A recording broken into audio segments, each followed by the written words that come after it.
இது வரைக்கும் நாங்கள் விவசாயம் பார்த்த காலத்துலேருந்து 10 நாளைக்கு ஒரு தடவை பாய்சனை ரோக்கரையும் எக்காலக்ஸ் கராத்தே அது இதுன்னு கொடுத்துக்கிட்டே இருந்தோம். இப்போ பாய்சனே கிடையாது. பாய்சனே அள்ளி சாப்பிடும்போது மனசு கொஞ்சம் திருப்தியாக இருக்குல்ல. எவ்வளோ திருப்தி ஆகிட்டுங்கய்யா மனசு. 3 கன்று விட்டுருக்கேன், 4 கன்று விட்டுருக்கேன். நம்ம மருந்து ஊற்றுனதுக்கப்புறம் ஒரு வாழை பார்த்தீங்கன்னா கொலைய 13 சீப்பு இருக்கு. செடி கொஞ்சம் கலக்கா விட்டால் தான் இந்த மாதிரி கொப்பு வரும். ஆமாம். இது இப்போ நீங்கள் நெருக்கமாக வச்சவங்களுக்கு ஒரு செடிக்கு இது ஒரு கொப்பு சரியாக போகும். நம்ம இது எண்ணெயை ஊற்றுனீங்கன்னு இந்த மாதிரி சொட்டைக்காயெல்லாம் வராது. இதில் இது இருக்குது பார்த்தீங்கன்னா நம்ம சொரி அமெரிக்கன் சொரியா அது எந்த சொரியினாலும் போகும். சரியா. இவங்க பேரை ஏதாவது ஒரு பேரை வச்சுக்கிட்டு நம்மளே ஏமாற்றிக்கிட்டு இருப்பாங்க. நீங்கள் உங்கள் பாட்டில் செய்ய வேண்டிய வேலையை செய்யுங்க, எல்லாமே போயிடும்.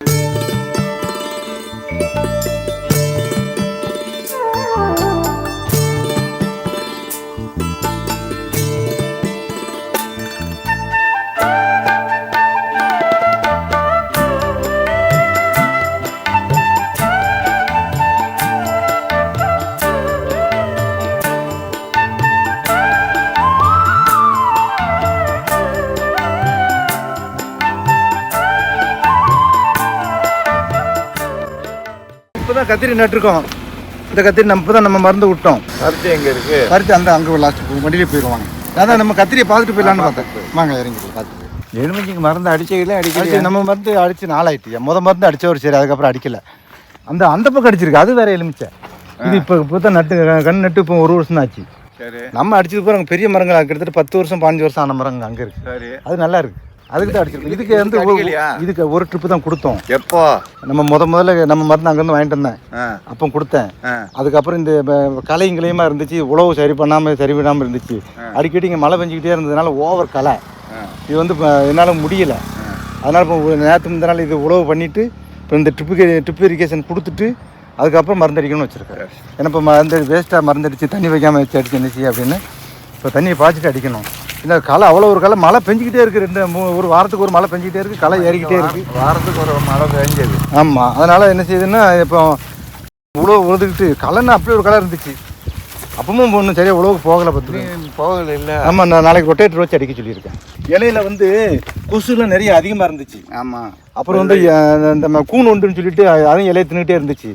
அப்புறம் எறும்பு அரிச்சிக்கிட்டு இருந்துச்சு. எறும்பு பூரா அரிச்சிக்கிட்டே இருந்துச்சு அப்படின்னு எனக்கு தகவல் சொன்னாங்க.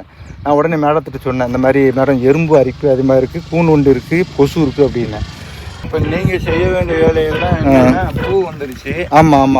பூ இந்த பூ மட்டும் வந்துருச்சு. ஆமாம். இப்போ நீங்கள் காய்ப்புழுவுக்கு மருந்து அடிச்சுக்கிடணும். சரியா. இல்லைன்னு சொன்னோம்னா இது வழி ஓட்டு இது உள்ளே இருந்துக்கிடும். கண்டிப்பாக. ஆமாம். அது சரி, பழையபடி வெளியே காய்க்குள்ளே தான் போகும். சரியா. அதனால் நீங்கள் இப்போ புழுவுக்கு மருந்து அடிச்சுங்க. இங்கே வந்துருச்சு. இருக்கு மருந்து இருக்குயா. 1 டோஸ் கொடுத்துக்க 2வது டோஸ் இருக்குயா. இல்ல இது அது வேற. இது வேற. இது வேற. இதுக்கு தண்டு துளைப்பான். நீ தண்டு துளைப்பான். சரி. இதோட பிடிங்க. இந்த ஆரம்பிச்சுட்டு வருங்கய்யா. இந்த ஆரம்பிச்சுட்டு வருங்க உள்ள. அந்த இருக்குங்க. இங்க வந்திருக்கு பாருங்க. அந்த இருக்கு பாருங்க. இது நீங்க புழு மருந்து அடிச்சுக்கிடணும். சரியா. கத்திரிக்காய் சூத்த விழுகாம இருக்கணும்னா ஒரு 8 நாளைக்கு ஒரு தடவை, 6 நாளைக்கு ஒரு தடவை அந்த மருந்து இந்த மருந்தோட சேர்ந்து கலந்து அடிச்சுக்கலாம். சரியா. இது நாங்க என்ன பண்ணோம்னா எப்போதும் அந்த காலத்து பழைய விவசாயம் பண்ணுவோம்ல, அதை மாதிரி பாத்தி பாசனத்துல நெருக்க போட்டு அதுல எவ்வளவு வரும் போகும்ல, இந்த நிறைய சேதம் போட்டு நிறைய சேதம் ஆகும்னு போட்டோம். மருந்து அடிச்சதுக்கப்புறம் சேதம் ஆகலை. நாங்கள் என்ன செய்யப்போ வீட்டு மாதிரி வந்துடும், சேதாரம் ஆகும்னு நினச்சி போட்டோம். அது இன்னும் சேதாரம் ஆக மாட்டேங்கு. காய்கறி செடியும் கப்புன்னு வளர்ந்துருச்சு. மருந்து அடிக்க உயரம் அது பாட்டு போய்கிட்டே இருக்குது. நான் வேலைக்காரன்ட்ட சொன்னால் செய்ய மாட்டாங்க. கட் பண்ணி விடுங்க, அதெல்லாம் சரியாக போயிடும் முதலாளி. அது கீழே வெட்டின செடி வம்பா போயிடும், அது வம்பா போயிடும். என்ன போட்டு உயிரை வாங்கிட்டு இருக்கான். எப்போ இதுக்கு எவ்வளோ வித்தியாசம் இருக்குது பாரு அப்படின்னாச்சு. ஒரு செடி பிடுங்கி விடு அப்படின்னா பிடுங்க மாட்டாங்க, பயப்படுதான். செடி நல்லா இருக்கிற செடி எப்படி பிடுங்க சொல்லுதில்லை, கொல்ல சொல்லுதில்லை அப்படின்னா. நீங்கள் எப்போவுமே செடி கொஞ்சம் கலக்கா விட்டால் தான் இந்த மாதிரி கொப்பு வரும். ஆமாம்.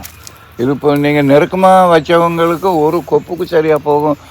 அதாவது ஒரு செடிக்கு இது ஒரு கொப்பு சரியாக போகும்.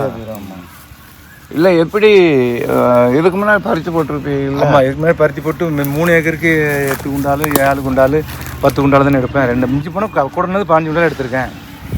நான் இந்த எதுக்கு 15 குண்டால்? 1 ஏக்கருக்கா? 3 ஏக்கர். 3 ஏக்கருக்கா? கூடனது 5 குண்டால் 6 குண்டால் வரைக்கும் எடுப்பேன் 1 ஏக்கருக்கு. நல்லா விளைஞ்சதுன்னு 8 ஏக்கர் எடுத்திருக்கேன். நல்லா விளைஞ்சதில்லை. இப்போ இது எவ்வளோ வருமானு? நான் இதில் மட்டுமே குறைஞ்சி 10 குண்டால் எடுக்கணும்னு வச்சுருக்கேன். இது 7 மரம் காப்பாடு தான். இதை என்ன பண்ணுங்கன்னா நம்ம மேலே கட் பண்ணிடணும். சரியா, இதுக்கு மேலே வேண்டாம். சரியா, இதை கட் பண்ணிடணும். கொஞ்சம் வெள்ளை கூட இருக்கு. மருந்து அடிக்க எவ்வளோ நாள் ஆகுது? மருந்து இப்போ வாங்கி வச்சுருக்கு, வந்துட்டு அடிக்க போகிறேன். வெள்ளை இருக்குது, வெள்ளை இருக்கு. அடிங்க அடிங்க. நான் வந்து ஏற்கனவே போன 2 வருஷமாக இயற்கை விவசாயம் பண்ணணும் மனசுல ஊறி போன வருஷத்துலேருந்து கண்டிப்பாக இப்போ ஃபுல்லாக இயற்கை விவசாயத்துக்கு வந்துட்டேன். நெல்லுலாம் மருந்தே பாய்சன் அடிக்கல, உரம் போடாமல் எல்லாமே பண்ணாமல் நெல் எடுத்து கொடுத்தேன். கவர்மெண்ட்லேருந்து ஒரு 10,000 ரூபா மானியம்லாம் கொடுத்தாங்க. சரி, நெல் எடுத்து கொடுத்தோம்னா மகசூல் வராதுல்ல? மகசூல் வரல. மேனி போனதே ரொம்ப கஷ்டப்பட்டு தான் போச்சு. இது வரைக்கும் நாங்கள் விவசாயம் பார்த்த காலத்துலேருந்து 10 நாளைக்கு ஒரு தடவை பாய்சனை ரோக்கரையும் எக்காலக்ஸ் கராத்தே அது இதுன்னு கொடுத்துக்கிட்டே இருந்தோம். இப்போ பாய்சனே கிடையாது. பாய்சனே அள்ளி சாப்பிடும்போது மனசு கொஞ்சம் திருப்தியாக இருக்குல்ல. எவ்வளோ திருப்தி ஆகிட்டுங்கய்யா மனசு. நான் சொல்கிறது என்னென்னு, இப்படியே அவங்களுக்கு நீங்கள் உங்கள் விவசாயத்தை நீங்களே பண்ணிக்கிட்டு சாப்பிட்டு இருந்தீங்கன்னு வச்சுக்கோங்க. இன்னும் உலகத்து ஜனங்களுக்கு என்ன பண்ண புரிய மாட்டேங்க. நாங்கள் நினச்சி இப்போ நானும் மாமாவும் கிட்டத்தட்ட ஒரு 10 வருஷத்துக்கு முன்னாடி ட்ரிப் இரிகேஷன் போட்டாச்சு. இந்த இவர் தோட்டத்தில் ட்ரிப் இரிகேஷன் போடுங்கன்னு போட மாட்டேங்கிறாரு. இப்போ நம்ம கொடுக்குற மருந்துலாம் ட்ரிப்பில் கொடுத்தா ஈஸியாக இருக்கும்னு அவர்கிட்ட சொல்லி பார்த்தாச்சு. இயற்கை உங்களுக்கு மானியத்தில் கிடைக்கும், என்னென்ன மூலம் கிடைக்கும், நீங்கள் பண்ணுங்கள் அப்படின்னு சொல்லி பார்த்தாச்சு. இன்னி வரைக்கும் பண்ணியிருக்காங்க. நம்ம தோட்டத்தில் 2007 ட்ரிப் இரிகேஷன் பண்ணிட்டோம். இன்னையோட 15 இத்தனை வருஷம் ஆச்சு. 20 வருஷம் ஆக போகுது. 20 வருஷம் ஆச்சு. நான் இருந்து இப்போ எனக்கு 30 வருஷம் எனக்கு ஆக போகுது. என்ன எங்கள் தோட்டத்தில் பக்கத்து தோட்டத்துக்கார விவசாயி தான், ஆனால் இன்னும் பண்ண மாட்டேங்கிறாரு. என் தோட்டம் பக்கத்து தோட்டக்காரரு. தென்னை மரம் வச்சு எவ்வளோ நாள் ஆகுது? 3 வருஷம் ஆச்சு. 3 வருஷத்துக்கு. ஆமாம், அந்த அதில் 3 வருஷத்தில் பல்லெலாம் வந்துட்டு நம்ம அங்கே நம்ம பண்ணைக்கு பார்த்துட்டு வந்ததுக்கப்புறம் தான் சுற்றி இது பண்ணேன். பிப்ரவரியில் நம்ம அங்கே பண்ணைக்கு வந்தோம்ல, பார்த்ததுக்கப்புறம் அது வரைக்கும் தண்ணி எங்கே போயிட்டு இருந்துச்சுன்னா தூரில் போயிட்டு இருந்துச்சு. அதுக்கப்புறம் தான் 3 அடி தள்ளி பள்ளம் தோண்டி எல்லா மரங்களும் 3 அடி தள்ளி பள்ளம் தோண்டி விட்டுருக்கேன். அது மாதிரி வாழையும் நம்ம அங்கே போய் பார்த்துட்டு வந்தோம்ல, நம்ம சைட்டுக்கு வந்தோம்ல பிப்ரவரியில் வந்ததுக்கப்புறம் நானும் 3 கன்று விட்டுட்டேன். 3 கன்று விட்டுருக்கேன், 4 கன்று விட்டுருக்கேன். நம்ம மருந்து ஊற்றுனதுக்கப்புறம் ஒரு வாழை பார்த்தீங்கன்னா கொலைய 13 கொலை சீப்பு இருக்கு. வாங்க பார்த்து வந்துடும். 3வது நடி வாழை, முதல் நடி வாழை கிடையாது. ஆமாம், 3வது நடி வாழையே நம்ம அதில் 3 வாழை விட்டுட்டேன். இது நம்ம அங்கே பண்ணைக்கு போயிட்டு வந்ததுக்கப்புறம் 3 மாதத்துக்கு அப்புறம் தான் அந்த கண்ணெலாம் விட்டுருக்கேன். ஒவ்வொரு வாழைக்கு 3 கன்று விட்டுருக்கேன். அங்கே எல்லா பக்கமும் 3 கன்று விட்டுட்டேன். அதுக்கு முன்னாடி ஒரு மரம் தான் வச்சுருப்பேன். ஒரு மரம் தான் வச்சுட்டு மித்தெல்லாம் அறுத்துருவேன். இப்போ பூரா 3 விட்டுருக்கேன். 3 விட்டதுக்கப்புறம் எல்லாமே பாருங்கள் எப்படி போயிட்டுருக்குன்னு மரங்கள் பூராமே. எலுமிச்சிக்கு எப்போ மருந்து அடிச்சிங்க? எலுமிச்சி மருந்து அடிச்சு 15 நாள் ஆச்சு. இப்போ அதுக்கு நான் அன்றைக்கி மருந்து அடிச்சணும். கோயில் கூட அதுன்னு ஆளுக்கு வரமாட்டேங்கிறாங்க. இன்றைக்கி நாளைக்கு தான் அடிக்க போகிறோம். மருந்து வாங்கிட்டு வச்சுருக்கேன் உள்ள. வர்ற அந்த 4 பாட்டிலையும் அப்படியே போட்டு அடிச்சிடணும். அப்படி தான் அடிச்சுட்டு. ஆமாம், அப்படியே 200 லிட்டர் பேரில் போடுவேன். இந்த தளிர் வருது இல்லை நல்லாவே? ஆமாம், நல்லா வந்துடுச்சு. இல்லை இதுக்கு முன்னாடி பூரா நிறைய அந்த அந்த உடையில் காஞ்சி விழும் பார்த்துக்கோங்க கொப்புகள்லாம். இப்போ அந்த காஞ்சிலே கிடையாது. பூரா எங்கே பார்த்தாலும் பச்சை பச்சைன்னு இருக்குது. அந்த மரங்கள் தெரியும் மரங்கள் இந்த காஞ்சி போனதுக்கப்புறம் அந்த அதில் எப்படி ஒரு பாருங்க அந்த மரங்கள்லாம் கல்லூரி அடிச்சு வருது. அதில் செத்து போகும்னு நினச்சேன் அந்த மரம்லாம். என்ன அதுக்கப்புறம் தான் நல்லா பிழைச்சிச்சு. கலரு நல்லா இருக்குது. ஆமாம், கொஞ்சம் பக்கமாக இன்னொரு மருந்து அடிச்சிருங்க. சரி, அடித்தா சரியாக போகும். அவ்வளோதான். இது ஒரு 3 ஏக்கர். நீங்கள் இது மாதிரி இதில் கூடு போயிடும். நிறைய தென்னை மரம், வாழை, எலுமிச்சை மட்டும் இல்லை. அந்த கேப்பில் நெருக்கமாகவே எல்லாமே வச்சு 4 மரத்துக்கு நடுவில் ஒரு தென்னை மரம், 4 மரத்துக்கு ஒரு தடவை வாழை மரம், 4 மரத்துக்கு ஒரு தடவை உடையில் வாழை. இப்போ எலுமிச்சை மருந்து அடிக்கிறதுக்கு முன்னாடி இப்படி இருந்ததா? இல்லை, என் பழைய ஃபோட்டோ கூட பார்த்தீங்கன்னா இப்படி இருக்காது. அப்போ பூரா இந்த கொசு போகவே மாட்டேன்ட்டு. என்ன அடித்தாலும் சரி அந்த வெள்ளை கொசு இருக்குது பார்த்தீங்களா, வெள்ளை கொசு உயிரை வாங்கி அப்படியே மரத்தை பூரா அப்படியே இப்போ கரிச்சு கொண்டு போயிடும். அந்த கொசுக்கு அந்த மருந்து அடிப்பாங்க. என்ன மருந்துமா அந்த மருந்து அடிச்சு பார்த்து. ஆமாம், ரெகாசஸ்ன்னு சொல்லி தண்ணியில் அந்த பாக்கெட்டை போட்டோன்னா அந்த பாக்கெட்டோட கரைஞ்சி போயிடும். அதை 3 மாதத்துக்கு 2 தடவை அடிச்சுக்கிட்டே இருக்கணும். 15 நாளைக்கு ஒரு தடவை.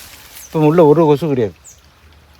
இப்போ தான் இலைய பூரா மாறி போய் எப்படி பேருக்கு முன்னாடிக்கு இப்போ இப்போ தளிர் நல்லா இருக்குது. நல்ல தழுப்பு. ஆமாம், தழுப்பு நல்லா இருக்கும்மா. கொஞ்சம் உரம் வைங்க, உரம் வச்சு தண்ணி விடுங்க. இதே போதும் உங்களுக்கு. ஆமாம், நீங்கள் எங்கே தெரிஞ்சாலும் இந்த காசாக வரும். ஆமாம். இப்போ இது பருத்தி, கத்திரி 3க்கும் மருந்தை ஊற்றிட்டு இருக்கோம். நம்மகிட்ட வேப்பெண்ணெய் வாங்கினோம்னா ரொம்ப சூப்பராக இருக்குது, அருமையாக இருக்குது. தண்ணியில் இந்த அவன் எறும்பு அரிச்சுன்னு போட்டு உயிரை வாங்கிட்டு இருந்தான். 80 பவுடர் வாங்கிட்டு வாங்க, 80 பவுடர் வாங்கிட்டு வாங்கன்ட்டு கிடந்தான். 80 பவுடர்லாம் வேண்டாம், பொறுத்தே ஒரு வாரம் பொறு அப்படின்னா. அங்கே ஒரு வாரத்துக்குள்ளே செடி பொறும் போயிருமே அப்படின்னா. போனாலும் பரவாயில்ல பொறு அப்படின்னு சொல்லி மருந்து அடிச்சதுக்கப்புறம் எறும்பே காணப்போம். நம்ம இது எண்ணெய் ஊற்றுனீங்கன்னு இந்த மாதிரி சொட்டைக்காயெல்லாம் வராது. இதில் இது இருக்குது பார்த்தீங்களா, நம்ம சொரி அமெரிக்கன் சொரியா, அது எந்த சொரியினாலும் போகும். சரியா. இவங்க பேரை ஏதாவது ஒரு பேரை வச்சுக்கிட்டு நம்மளே ஏமாற்றிக்கிட்டு இருப்பாங்க. நீங்கள் உங்கள் பாட்டில் செய்ய வேண்டிய வேலையை செய்யுங்க, எல்லாமே போயிடும். இந்த இது கூட பணம் வெடிப்பு விட்டுருக்கு பாருங்க. ஆமாம். இனிமேல் பருத்தி வைக்கிறமா இருந்தோம்னா 3 அடி சரி அகலம், 4 அடி வேண்டாம், எங்கள் மாதிரி வேண்டாம். ஏன்னா உங்களுக்கு செம்மண்ணு. ஆமாம். 3 அடி, செடிக்கு 2.5 அடி. இது 2 அடி போட்டுருக்கோம்.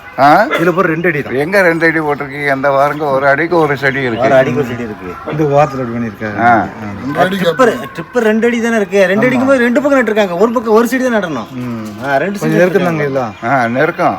பருத்தியில் வந்து இப்படி 2 செடி நடக்கூடாது. 4க்கு 2 தான் கரெக்ட். 4க்கு 2 நல்லா இருக்கும். கொஞ்சம் உரம் போட்டீங்க. அதெல்லாம் அப்படியே போடுவேன் நான். போன தடவை நம்ம அங்கே தோட்டத்தில் பருத்தி போட்டுருக்கும்போது நம்ம மருந்து வாங்கி கொஞ்சம் அடிச்சாப்புல. அங்கே ஒரு 6 ஏக்கர் பருத்தி போட்டுருந்தாரு. ஆமாம், அவங்க வந்து அடிச்சுட்டு வந்தேன்னு சொன்னாங்க. ஆமாம். ஏக்கர் 16 குண்டு 17 குண்டு. போன தடவை 17 குண்டா 17 குண்டா எடுத்தாப்புல பருத்தி. ஏக்கரா? ஆமாம். சரி, அதுக்கு முன்னாடி இந்த ஏரியாவில் எவ்வளோ வரும்? அது நான் 8 குண்டா தாண்ட மாட்டேங்க. 10 11 அந்த மாதிரி. இல்லை, எங்கள் ஏரியாவில் மினிமம் 10 8 ஏக்கருக்கு. 8. ஆமாம், அதுக்கு மேலே எடுக்க மாட்டேன். அதுக்கு மேலே நீங்கள் நல்லா எடுத்தீங்கன்னா 20 25 போகலாம்.